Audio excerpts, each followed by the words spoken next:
אבל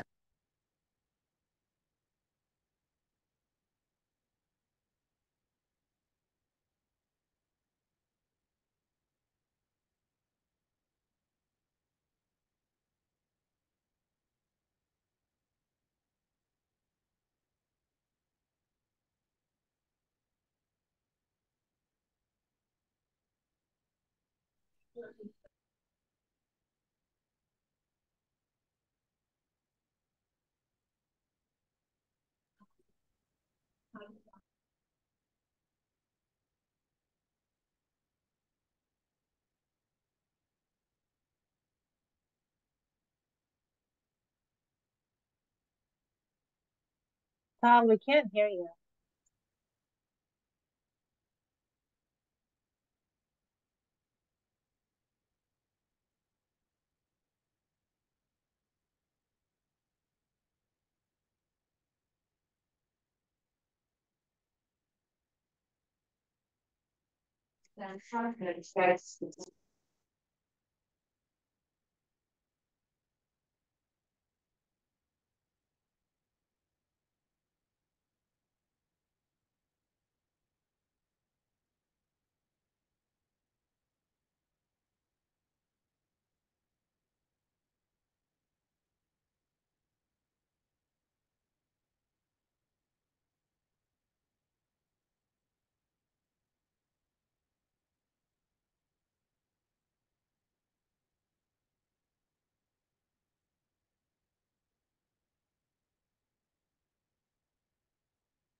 Hi, everyone. I'm Tal Heinrich. Thank you for joining the Prime Minister's Office daily briefing. Before I begin, my team here is telling me that you can submit the questions in the chat box.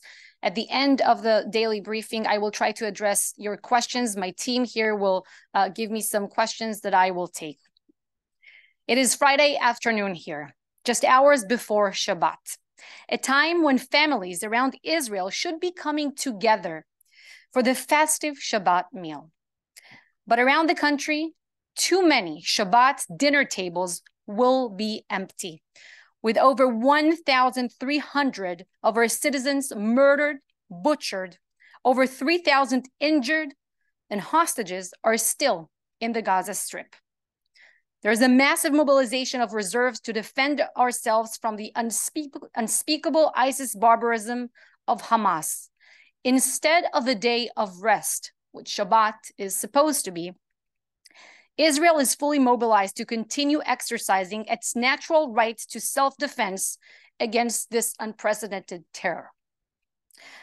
Yesterday, in case you haven't seen, maybe you haven't noticed, but Hamas leader Khaled Mashal, he called for a holy day of rage.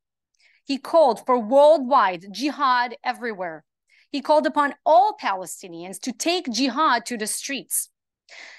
As we said before, and U.S. Secretary of Defense Lloyd Austin, he said it today, he's visiting here, Hamas has proven itself to be worse than ISIS because of their atrocities and also because they have a state behind them. And like ISIS, they must be dismantled. Israel has now become the global front line of the civilized world. We are fighting against brutal Hamas-ISIS terror on behalf of the whole world. We have called, and we continue to call, on the people of Gaza to move out of the areas from which Hamas terrorists are operating. We do not want civilians in harm's way. They must move to specific safe zones that the army has identified for them. They know where these areas are, and we know that they know where these areas are. However, we also know that Hamas has instructed civilians to stay put, and they're even preventing them from leaving. Let me just remind you that Israel left Gaza in 2005. Everything that happens in the Gaza Strip is the responsibility of Hamas, is Hamas's fault. As for our ongoing campaign to cripple Hamas, yesterday, Israeli Prime Minister Benjamin Netanyahu visited a prominent brigade in the south, an IDF brigade, and he spoke to soldiers there. These are soldiers, some of them lost friends over the past week. And they told the prime minister, these soldiers, that it is our moral duty to defeat Hamas.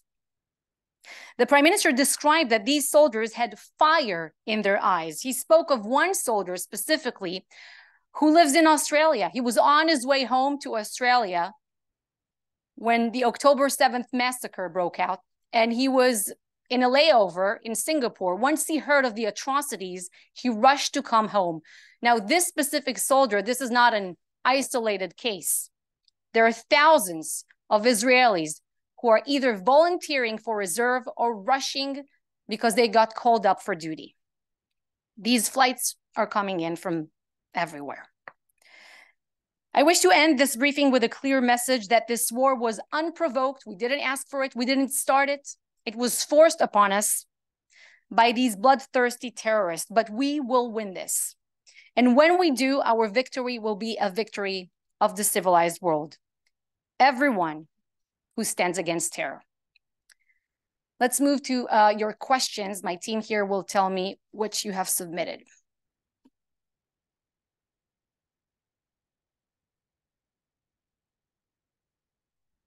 You can type it in the chat box if you want to ask something.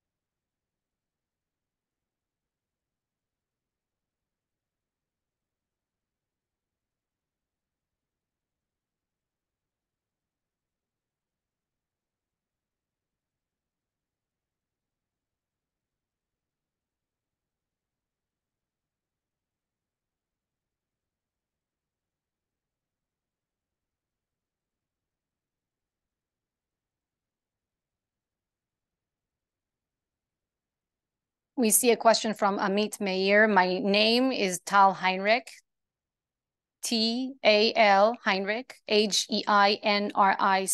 I'm speaking to you at the capacity of the Prime Minister's office. I'm a spokesperson for the Prime Minister, and I'm speaking to you from Tel Aviv right now. You're asking about humanitarian corridors and any negotiations in that respect. I cannot provide you an answer about that, but as I said before, we are calling on Palestinians to move away of these areas from which Hamas has its strongholds and its depots.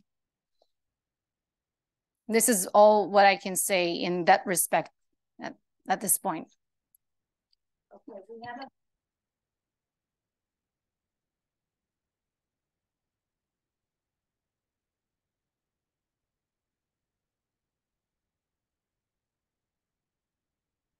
what's the name again? Zach Andrus.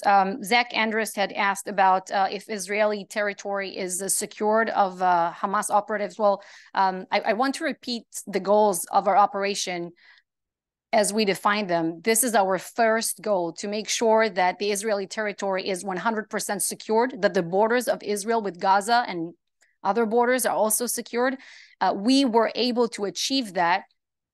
But as you know, our enemies, they keep trying to challenge us. They tried, and I know that you're covering it, they try to challenge us from the south through the sea. They try to challenge us from the north. So we are on high alert on all these fronts. And that is the first goal of this operation. Now, the second goal of the counteroffensive that we launched in Gaza is to dismantle the military capabilities of Hamas, but also make sure that by the end of this war, they will lack the motivation to ever hurt us again. We will change the reality in Gaza for generations to come. And this will not only serve Israelis, by the way, this will also serve the Palestinian people. Okay, we have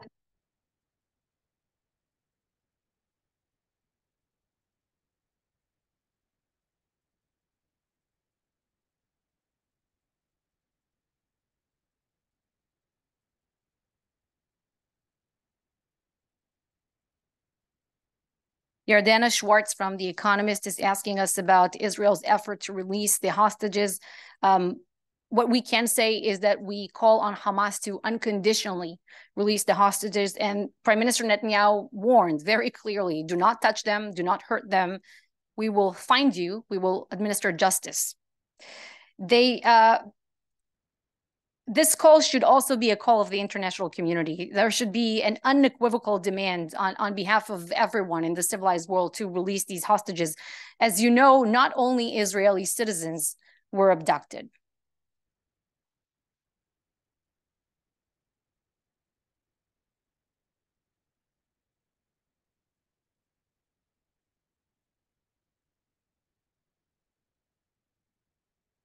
Elise Strauss is asking us, what is the assessment on Hezbollah's desire to get involved?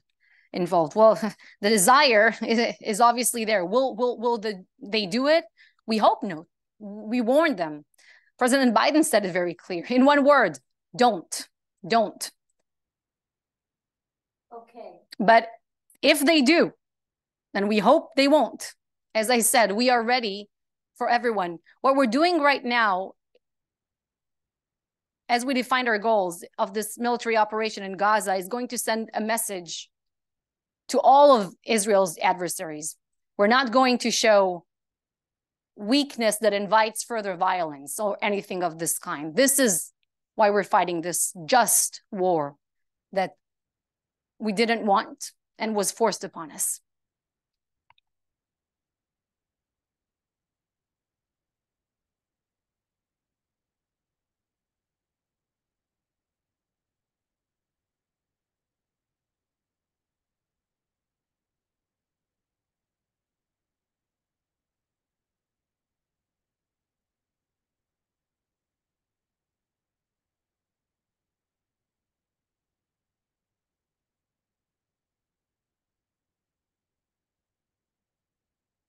איפה זה?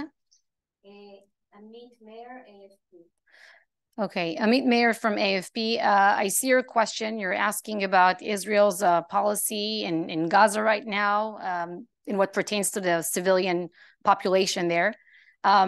Everything that happens in Gaza is Hamas's responsibility. Again, we left Gaza in 2005, and what did we get? We got this manifestation of Hamas's sick ideology of from the river to the sea on full display on the October 7th massacre. Okay. Amit Meir from